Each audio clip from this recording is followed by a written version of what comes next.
paz do Senhor, irmãos. Vamos fazer um comentário da lição de número 9, a Arca da Aliança.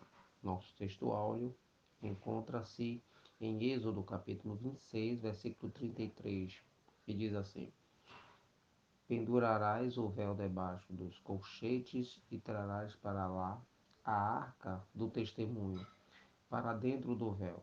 O véu vos fará separação entre o santo lugar e o santo dos santos. Nossa verdade prática diz assim: por meio de Cristo, podemos encontrar-nos com Deus, o Santo e Misericordioso Senhor.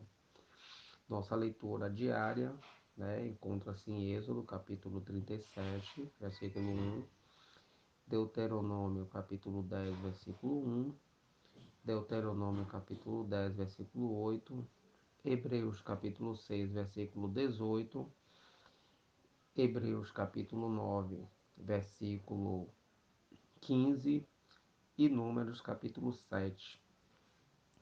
Pois bem, nós vemos que nessa lição há uns comentários sobre a arca, sobre a simbologia da tampa da arca, do propiciatório, e a arca que foi feita de madeira de acácia, Por que madeira de acácia, eu disse cetim? Porque era uma madeira em que os insetos, como cupins e outros, não penetram, não se apropriam dessa madeira, Essa madeira ela é isenta desses insetos.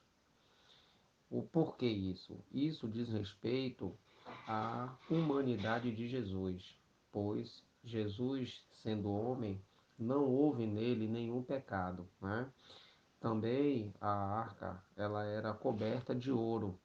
Isso está indicando a divindade de Jesus, Porque Jesus, ele era tanto Deus como homem, ou seja, verdadeiro Deus e verdadeiro homem. Ele tinha duas naturezas, e atuava pelas duas naturezas, a divina e a humana. Nós vemos aqui que fazer uma observação na arca, que nessa lição aqui, porque no subsídio bibliológico, o escritor ele vai dizer que a arca ela tinha uma tampa chamada de propiciatório, E que ela era coberta igualmente com a arca e era de madeira de acácia coberta de ouro.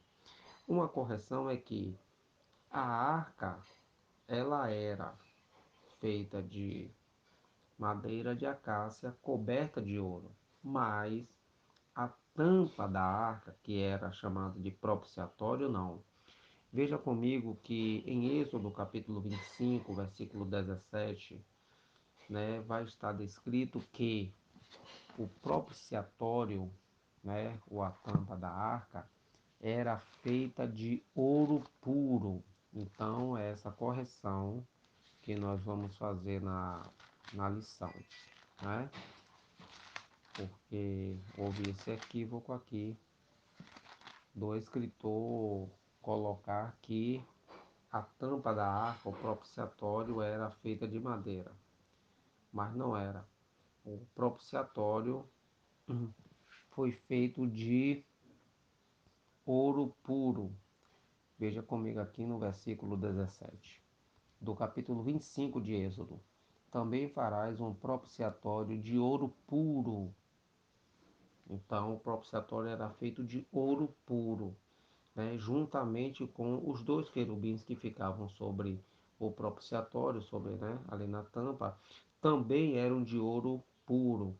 E o escritor da lição ele vai dizer que provavelmente os querubins eram feitos de ouro, mas não é isso que o texto bíblico diz, não. No versículo 18 está escrito assim: farás também 2 querubins de ouro de ouro batido os farás nas duas extremidades do propiciatório. Então nós vemos que tanto o propiciatório como os dois querubins foram feitos de ouro puro. Somente a arca, que foi feita de madeira de acácia ou cetim e depois coberta com ouro. Mas sobre a arca há muitas especulações, né? E afirmam-se aonde estaria então essa arca. Quando nós lemos no capítulo 11 do livro do Apocalipse, capítulo 11, versículo 18, nós vemos assim, que eiraram-se as nações e veio a tua ira, e o tempo dos mortos para que sejam julgados, e o tempo de dares o galardão aos profetas, teus servos, e aos santos, e aos que temem o teu nome, e pequenos e a grandes, e o tempo de destruíres os que destroem a terra. E abriu-se no céu o templo de Deus, e a arca do seu concerto foi vista no seu templo. E houve relâmpagos, e vozes, e trovões, e terremotos, e grande saraiva. Então, dentro dessa situação, muitos especulam que a arca, né, ela foi levada para o céu. Mas os textos bíblicos vai nos revelar que não foi isso que aconteceu. Até porque há alguns que dizem que durante a invasão dos babilônicos, eles pegaram da arca e se apropriaram da arca. Só que isso também não é verdade. Quando nós lemos no no segundo livro dos Reis, capítulo 24, segundo livro dos Reis, capítulo 24, nós vemos que há, nos dias do rei Joaquim, né, quando Nabucodonosor, rei da Babilônia, ele subiu contra Judá, há então aqui uma descrição do princípio do cativeiro de Judá, né, que fala que ele foi invadiu Judá e tirou dali no versículo 12, versículo 13 do capítulo 24 do segundo livro dos Reis, diz assim: e tirou dali todos os tesouros da casa do Senhor e os tesouros da casa do rei, e fendeu todos os utensílios de ouro que fizera Salomão, rei de Israel, no templo do Senhor, como o Senhor tinha dito.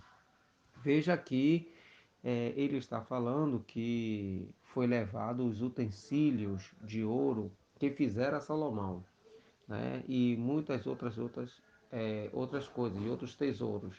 Mas a arca não está aqui revelando que foi levada, até porque a arca não foi feita por Salomão, né?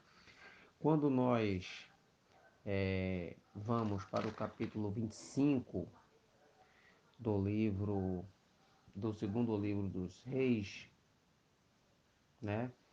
Aí também está retratando que é a continuação então dessa destruição que há aqui no que o rei de Babilônia fez, né, quando ele levou em cativeiro, né, a todos e levou também muitos utensílios.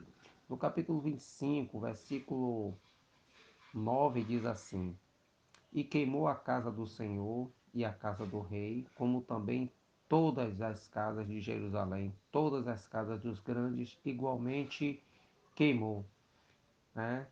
O versículo 10 diz que e todo o exército dos caldeus que estava com o capitão da guarda derribou os muros em redor de Jerusalém. Então, tudo foi queimado, tudo foi destruído. Mas quando nós vamos para o segundo livro das Crônicas.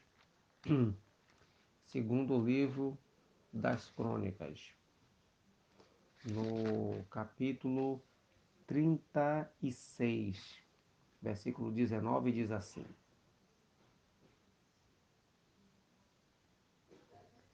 E queimaram a casa de Deus, e derribaram os muros de Jerusalém, e todos os seus palácios queimaram, destruindo também todos os preciosos objetos. Então nós vemos que houve uma destruição total de tudo, tudo foi destruído e foi queimado. Então fica a pergunta: aonde então estava a arca? Foi destruída junto?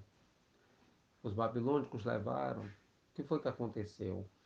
Porque a arca então é vista lá no reino dos céus. Então nós temos que aqui entender o contexto que, primeiro, o rei Josias, né, ele procurou saber das coisas que estavam acontecendo e procurou e buscou uma orientação divina, né? Quando é achado o livro da lei, é lido um texto, ele rasga suas vestes, indignado, e ele procura ouvir a palavra do Senhor. E a profetisa, ela então, a profetisa Hulda, ela vai predizer, ela vai anunciar a ruína de Jerusalém.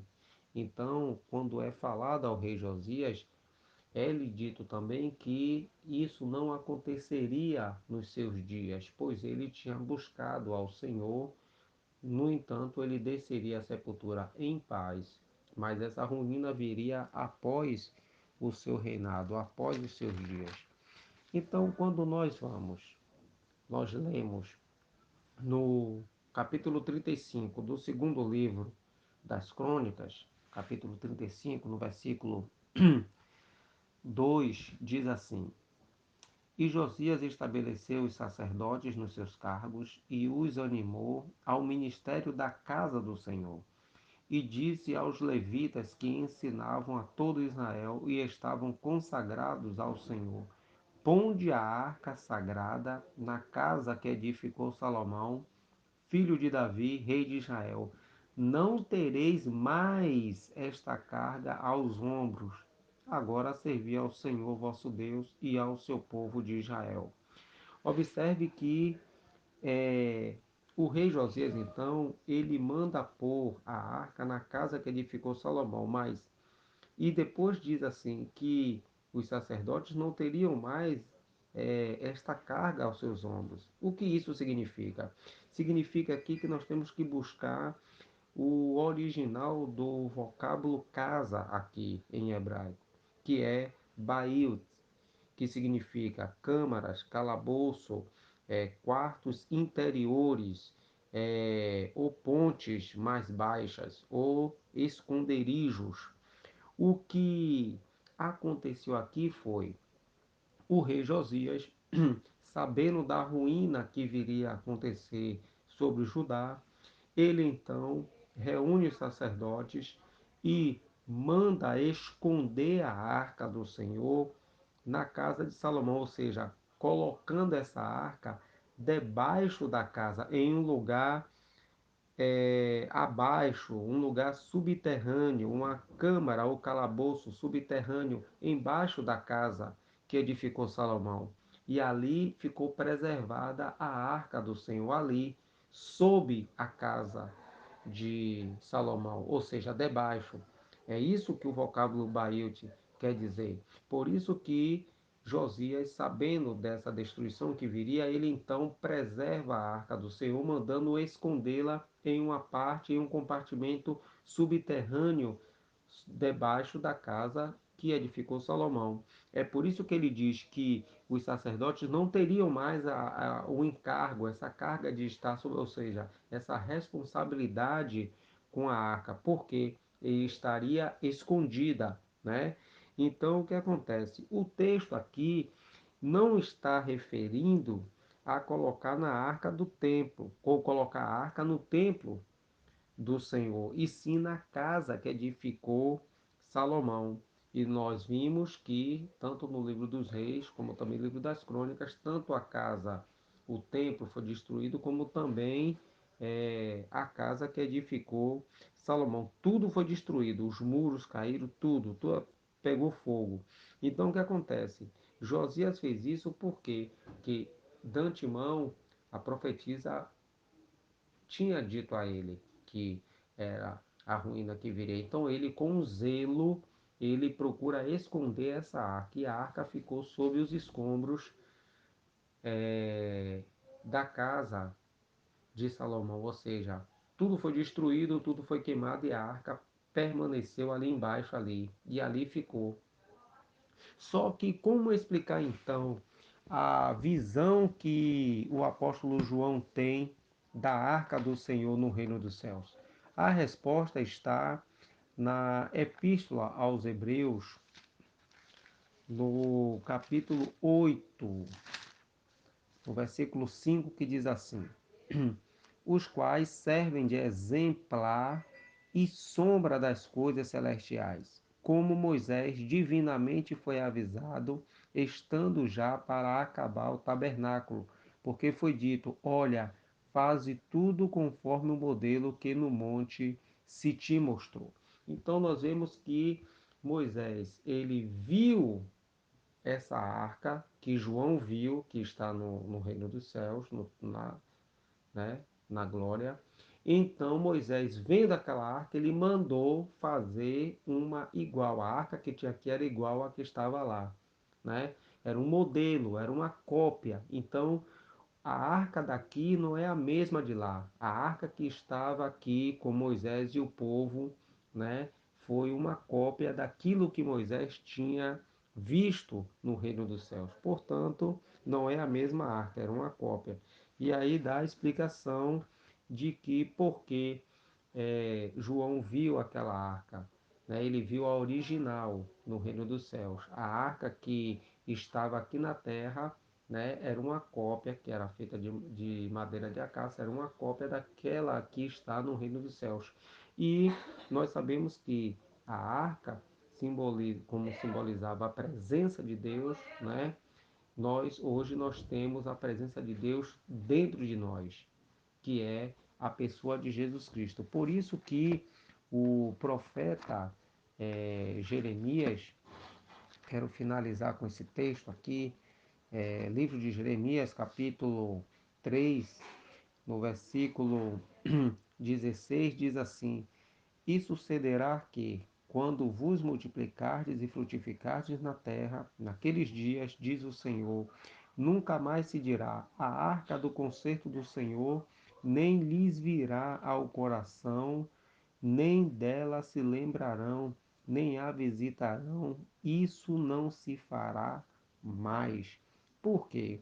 Porque aqui há uma profecia de Jeremias que prediz na era messiânica quando Jesus reinará sobre o seu povo. A arca que antes simbolizava a presença de Deus não será necessária, pois o próprio Messias estará visivelmente presente, ou seja, Jerusalém será chamada o trono de Deus e todas as nações o adorarão. Veja comigo no versículo 17, que diz assim: naquele tempo chamarão Jerusalém de trono do Senhor, e todas as nações se ajuntarão a ela, ao nome do Senhor, a Jerusalém, e nunca mais andarão segundo o propósito do seu coração maligno.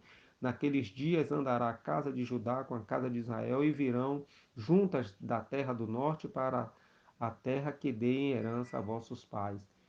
Mas aqui nós vemos uma profecia, né? Então, ou seja, que a arca não há mais necessidade de se fazer, né? Aquilo foi apenas um momento, né? Um período em que o povo de Israel precisava é, ver a presença de Deus, como Deus não poderia manifestar-se da maneira como ele é realmente, então manifestou-se através de uma arca. Dentro da arca tinha um simbolismo, né, que prefigurava a pessoa de Jesus. Jesus aqui na terra era tanto Deus como homem. Por isso que o apóstolo Paulo, ele escrevendo aos Colossenses, ele disse no capítulo 2, verso 9, porque toda a plenitude da divindade habita nele corporalmente, ou seja, era tanto verdadeiro Deus, verdadeiro homem. A a arca ela era feita de madeira e coberta de ouro, ou seja, indicando divindade e humanidade de Jesus, né?